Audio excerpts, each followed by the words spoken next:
This started when I realized that Bill Gates introduced this book. Like, Bill Gates of Microsoft is Surely you're joking, Mr. Feynman.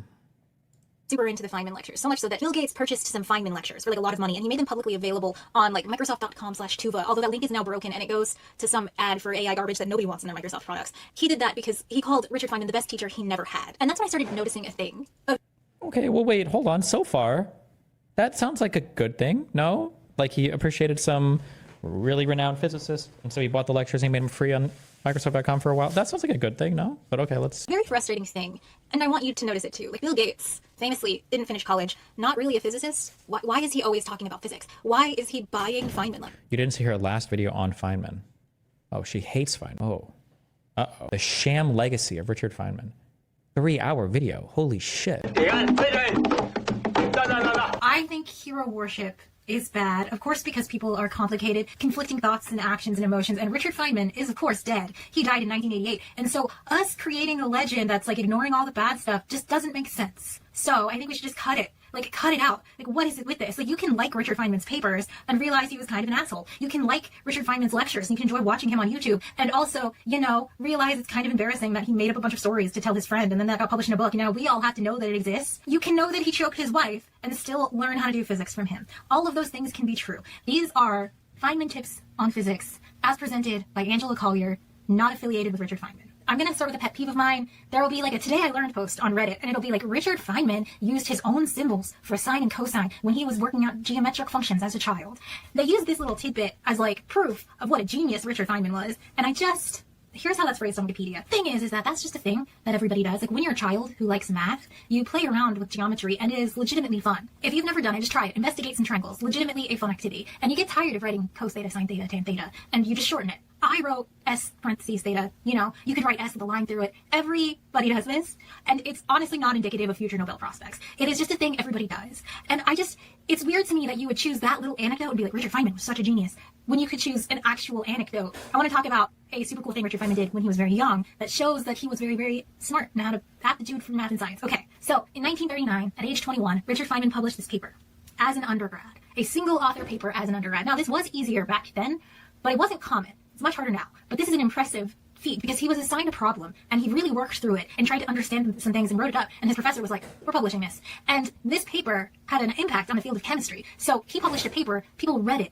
had a theory of Feynman, and used it in their work. This is an incredibly impressive thing for a 21-year-old to do. So when Feynman worked at the Manhattan Project, he was a group leader for the computers. And at first, they were human computers, and then they got like punch card machines. So of course, a lot of people at the time predicted the importance of computers and what they would do when they were better. He would talk to the designers and engineers of computers, and he really understood how they worked on a fundamental level. And he also predicted the importance of like making these things smaller and smaller and smaller. A lot of people say quantum computing was a field that was created by Richard Feynman. I would say he was involved. I don't know if he was like the father of quantum computing, but there's a really great lecture you can watch. And the lecture on computing book, obviously not written by Feynman, but it's really interesting. It's really interesting to read someone thinking about the birth of computers and predicting their future usefulness from a physics perspective. He talks about like randomness and how a quantum computer, like a quantum event, would take care of that. He talks about thermodynamics and how like data is actually stored. I would suggest watching some of that. It's really, really good. But I also think that is emblematic of what makes a good physicist. So there are some things that a computer does much better than a human, and you'd better remember that if you kind of compare machines to humans. But what a human has to do for his own, they always do this, they always try to find one thing, darn it, that they can do better than the computer. So we now know many, many things that the humans can do better than the computer. She's walking down the street, she's got a certain kind of a wiggle, and you know that's Jane. I don't understand. I don't understand anything, dude. I feel like Chad is freaking the fuck out. It sounds like she's saying that I haven't watched this video, but my extrapolation from 2 minutes into this, or 2 minutes of the end of this video, it sounds like what she's saying is that there are certain physicists that people create these crazy weird legends out of, and they end up fixating and focusing on like the wrong or like retarded things, like, oh, he made up his own symbols for cosine, blah blah blah, when he was a kid, blah, and they don't actually go over anything that's like impressive or anything or like noteworthy about their contributions to a field, especially at an early age, but rather people create these like retarded fucking legends and then they hyperfixate on them. And there are some things that like aren't even impressive from a perspective of, I guess like as a semi like musician person, when people say things like, oh, this guy doesn't even know how to read music, he just plays by ear. Like, that's the thing that to most people sounds so impressive, but to like a musician, it's the least impressive thing in the world. And if anything, it makes you think the person's probably a little bit retarded. You can't read music, you never even tried, but you can play by ear. Pop songs, congratulations. Like all music that's created today is incredibly easy to learn by ear. That literally means nothing, right? But so like, it sounds like she's saying that if you're somebody who investigates geometry at an early age, it's not uncommon that you will notate things in your own way because whatever. It's not like you're inventing all of algebra and geometry from the ground up, but people fixate on these like stupid stories to make somebody that's larger than life figure, and they're not even. That's what it sounds like she's saying. I don't know why people are ass painted in chat. I don't think it sounds. I don't think it sounds like she said anything objectionable, right? But maybe she does in the earlier part of the video. But Right? Or this guy's going in and you see his hair flip just a little bit. It's hard to see. He's at a distance, but that particular funny way that the back of his head looks, that's Jack. Okay? He sees like new upstarting fields. Does he go think string theory is the I feel like Feynman is mainly known for his explanations of complex topics. I don't think the anecdotes are the main thing he's known for. Yeah, maybe. I don't know. I feel like with some physicists, people do try to do this like weird, like larger than life thing. Like the thing that people remember the most is like the one Newton guy had an apple drop on his head and he invented some bullshit, or like Einstein worked at the patent office, or somebody had no formal education. Like it's always like these random one-off retarded like tales of things. Is what it feels like. These are the things that like people fixate on more than anything else. So if that's like the case, I can understand the fixation or the irritation with these sorts of things, I guess. But I'm not gonna watch this whole 2-hour video or 3-hour video. most important thing happening? No, he thinks it's computers, and he was right. And he was headhunted by this corporation, and he helped build the first parallel processors. Really interesting. His perspective on computing is really interesting. And if I could recommend one book, would it be that one? Okay, whatever. Sorry. All right. So so she's either not a fan of him or think he's like made into a larger than life figure. But okay. Lectures. I guess he says that when he was not in college, he read through the Feynman lectures, so like maybe he's just super into physics. I mean, Brenda in the comments says what we're all thinking. Hooray for Bill's gesture. When I get frustrated with Windows poor functioning, it will comfort me to know that instead of making a better product, he's used his resources to put Feynman online. But Bill Gates is not a physics company. He is not a physicist. He does not do physics, and yet he's always talking about physicists. He also has an article about Walter Lewin. If you studied physics at the same time as me, like in undergrad, so like 2010 era, you've seen Walter Lewin. He's a really engaging professor at MIT. He does the physics 1 and 2 courses, a lot of demos. He's really excited to be there. He's really good at drawing a circle, and also he got fired and the videos were removed from the internet because he couldn't stop emailing lewd messages to the undergrads, so... For once, I wish I could stop mentioning sexual harassment in physics. I would love to make a video where it doesn't come up, but like it just keeps coming up, so that's weird. But anyway, he does fund some physics stuff. He also talks a lot about the importance of teaching and good teachers, but he's not trained in physics, so why is he talking about it? And why does the media ask him about it? What do you think he could say more than the average person on like the importance of physics or the future of physics or like the state of modern physics? He's not a physicist. Like, why do we expect Bill Gates to have physics knowledge? Or why do we want him to? Or why do we listen to what he says as if he does have some physics knowledge? What's 893 times 61? 5.473. Oh, Michelle got it. You're right. Nuclear fusion. To get rid of nuclear problem. If you want to learn science, Including auditing a lot of courses at Harvard that I wasn't even signed up for. refresh my knowledge. I love to watch lectures. I watch lots of college lectures online now. Map where you have the branches of science and what's known and what's not. If some super rich person, funds that, maybe it helps the scientific discovery. Because in science, miracles are happening all the time. Like, assuming you become incredibly famous or popular or wealthy off of something unrelated. I mean, I don't think it's necessarily bad to spotlight things you do care about. No, like I feel like I dip into spotlighting things, and I'm definitely not. I'm not a virologist or a fucking physicist or a fucking anythingist. But I mean, I feel like we still talk about a lot of topics. I'm not an expert on these things, but you can like highlight the issues or highlight figures in that field or whatever. But the reality is, a lot of academics they're fucking boring as fuck to talk to. They give shitty interviews. They like you could say the same thing about Bill Nye or oh god, hold on, black science man, astrologist. What's his name? Wait, it was just there. Neil deGrasse Tyson. Whew, we got. Richard Feynman was an incredible scientist. Tools of science. Quite a bit of the time, I thought I'd be a mathematician or a scientist. So I think of it mathematically. The Not astrologist. I'm sorry, astrophysicist. It's all stars and shit, right? work on speech recognition all the way up to quantum computing. The idea of quantum physics, it's not like the Manhattan Project. Feynman diagrams. There, physics, in physics. On quantum computing. Feynman, that's where all these particles are interacting. Going and trying to come up with a new theory in math. So it's making physics accessible. What's 99 squared? Negative Sterling. Exactly. 123 squared. I am nervous. 15129. Perfect. But maybe this is a fluke, right? Bill Gates, billionaire, or robber baron. Sometimes people say I think her point also is that because of their status and reverence and culture, we may place too much importance in what they say about a particular subject area they are not well versed in, and that can lead people to getting their economics info from somebody like Jordan Peterson. That's true. I wish that like people in my position, it's more like this is like a starting position. Like I can like point you in the direction of like, here's how to read a study, or like maybe here's somebody else you should go and read more about. Although the problem is nobody ever does, so they just like take what you say and then that's it. say philanthropist, but like, does it count as philanthropy if you hoard your wealth like a little tiny dragon and then throw some pennies at malaria every once in a while? Ugh, lefty socialism. It's okay. We overlook these things.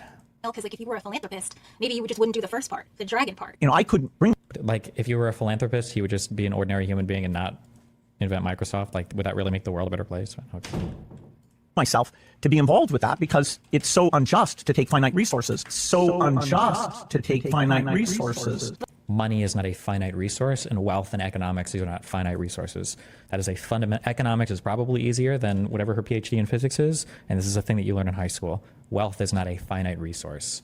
Unjust to take finite resources. So unjust to take finite resources. But Bill Gates, billionaire, robber baron, philanthropist, asterisk, maybe he just is interested in physics. Maybe he just does know physics. Maybe he's the one that brings it up in interviews. Maybe it's not weird to ask Bill Gates about the state of modern physics because he as a person is like actually uniquely interested in it, until you realize that the media very specifically requests the opinion on physics from untrained, unknowledgeable billionaires on the state of the field. Why are we asking billionaires how they feel about the landscape of modern physics? They're not physicists though. Do you want to just talk for a bit about what's going on with the James Webb Telescope and where it is and basically set the stage here? I would love to set the stage. If we had used the word technology in 1964, 50 years ago. Wait, who is she making fun of there? It sounds like you've got, like, I feel like, unless she doesn't like Neil deGrasse Tyson, which she might not. But if you do, then it feels like this would be like the perfect way for a billionaire to like spotlight somebody else and say like, oh, you're a physicist at Portrayal, why don't you talk about this particular thing? Like, isn't this good? Or Webb Telescope and where it is and basically set the stage here? I would love to set the stage. If we had used the word technology in 1964, 50 years ago, it would have referred to aerospace and rockets and faster cars and underwater cities. An article when I was about 12 years old, I think it might have been Scientific American. The tools of physics are very powerful and can be applied, I think, to almost any arena in life. So for me, physics was sort of a very natural thing to... And I sometimes wonder whether the people who are in STEM fields are actually even worse than often the people in humanities. We haven't figured out a way around the laws of physics. But get you on my podcast and we'll talk about your vision of the future, because you're one of the shakers and movers of where society is going to go. All the rocket scientists going to work on Wall Street. Physics is unforgiving. Physics is unforgiving. So is it your view that like on a cosmic scale, you think like humans evolved and then like AI happened and then they like went out to the galaxy? Or maybe it takes many decades, maybe it takes a century, but like, is that like the grand scheme of what's happening right now in history? I think that's tricky. But just about every other engineering I don't feel like these are bad examples to spotlight whatever she's talking about.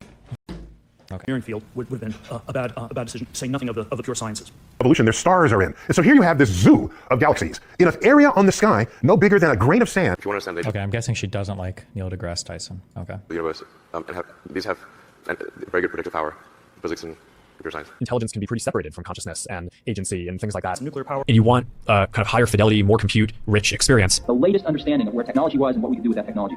Because physics attempts to understand the truth of the universe. For life outside of academia. Quantum mechanics was my hardest class in college, by the way. My senior quantum mechanics class was harder than all of my other classes put together. I went to Princeton primarily because I wanted to study physics, quantum mechanics, and There's no need even to have a college degree. Have you ever thought about what it is to be intelligent? Probably some of you have, right? Because you meet your friend and he's pretty dumb and maybe you think you're smarter and you wonder what the difference is. And I've thought about this a little bit myself, and one of the things is, it seems to me a lot of it's memory. Like physics is the law, everything else is a recommendation. Physics is the law and everything else is a recommendation. Like, wait, what was the problem? I don't even know. There you go. Good. It is weird. Physics is the law, everything else is a recommendation. Physics is the law and everything else is a recommendation. There you go. Good. It is weird, right? Am I the only one that's noticed this? Am I the only one that feels weird about the obvious example is, of course, Elon Musk. Billionaire, robber baron, doesn't even pretend to do the philanthropy part. Elon Musk finds it very important to bring up that, like, he's trained in physics. He has a bachelor's degree in physics, and... Well, I do have a physics background. That's helpful as a foundation. And, very specifically, he got into a PhD program, very prestigious, very exclusive, and then he dropped out because it's very important to him to do the things he dreamed to do, which was, work illegally in our country as an illegal immigrant. Okay. Except, Elon Musk never got into a PhD program, and Elon Musk does not have a bachelor's in physics. He didn't finish. He lies about that, allegedly. Some suspect the fact that people kept bringing this up, the fact that he does not have a bachelor's in physics, is why he bought Twitter, because he was mad that people kept bringing it up, because it's very important to him that you and I think, that actually he's super good at physics, actually. Here's a link to this thing that went around Twitter, and it's a picture of Elon Musk's homework, obviously from undergrad Physics 1 class, but he's talking about it like it's a very impressive, rigorous derivation of an example that's in Survey and Jewett. Like, okay, Elon Musk. I mean, wow. In countries that value academics like China and India and Norway, you could reach age 15 without doing this math. My goodness, how impressive. He says some pages are missing, and it's like, obviously, it's just a homework set.